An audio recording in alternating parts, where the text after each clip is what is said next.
خبرې ولا نه ورځي موږ خبرو ته نه پرېږدي خبرې ولا نه راځي. ګرانو کتونکو خلال سولر سیسټم کې داسې چکر مې وخه نه ما دا چې د هغه خلال سلام هم وکړه. نو ډېر ښکلي ښکلي درانه مشران پکې موجود وو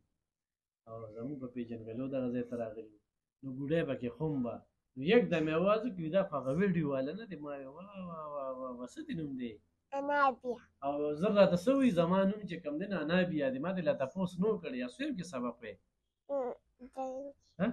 دریم کې او کوم سکول کې او زه دې چاته کتلی ما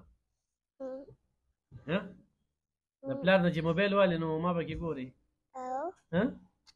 او پلار دې ما ګوري ته ورته څه وایې نه ښه ګرانو کتونکو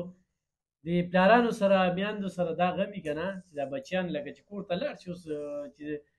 پلار ټوله ورځ باري او ماسخوتن کور ته لاړ شي او دا ګوډی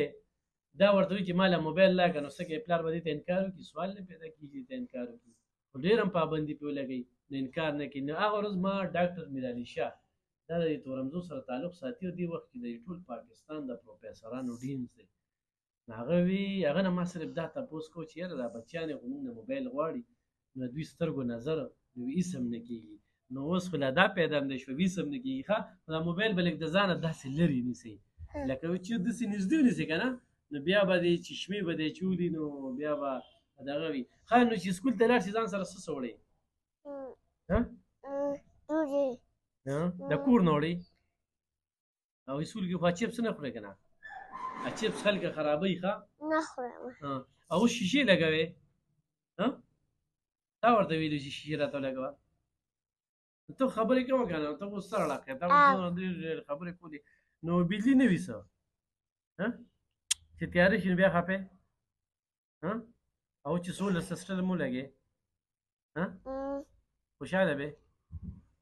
خبرې وکړه نو ته دا د چل کې به څه پوهېږي دا څه منالایقه ده کلاس کې نالایقه بیا هغه ټیچرانو پسې خبرې کوم خو د ستا ټیچرانو پسې اوس څه له راغلي ډاکټر له څه ولې زما تبه وه نو انجکشن یې خو ده نه دی والي دوی درکړه. ګرانو کتونکو انابیا په دعاګانو کې یاد ساتئ او شاپینګ دې وکړو څه دي واغسته ټوپۍ دوه کمیسو دوه د کوټیانې یو انمجیله او یو ماله دوه ماله او نو کلي کې چې غریبانان وي که نه د هغوی سپلی او دغه نه وي نو چېرته بابا ته راوایي چې دوی له څه اخیستل دي نو اخلي والله او ګرانو کتونکو د دې نه پس چې کوم دی اوس یې والد صاحب راغلی دی او د خلال نه سولر سیسټم لګوي زموږ په پېژنګلو راغلي ځان سره نور کسانو نو کارخانې ته چې ځي نو هلته چې تا ته به کوم ریټ میلاویږي نو په 400 کې نو تا به میلاویږي نو پکار دا ده چې تاسو راشئ اوس په ډېر خلک بیا ما ته وایي چې یاره نمبر یې څه دی او دا دی واغه دی نو اوس خو زه زما خپل ډېر کارونه دي زه بیا نمبر اوچتولی نه شم دلته منیجر دی خلیفه او د خلیف نمبر چې کوم دی د ګوډۍ په وجه باندې هغه وایم چې 0334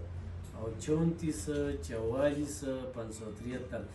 د دې د خاطره او بلکې د دې په وجه باندې په دې ویډیو کې مې ورته بیا خلال سولر سیسټم انرژي سولر سیسټم چې کوم دی هغه وړاندې کړه نو ګوډۍ خلکو ته څه چې ما لایک کي فالو مې کي خوښ مې کي که نه مې نه مې خوښوي ویل که چې فالو کړه شابه لایک یې څه ویډیو لیکې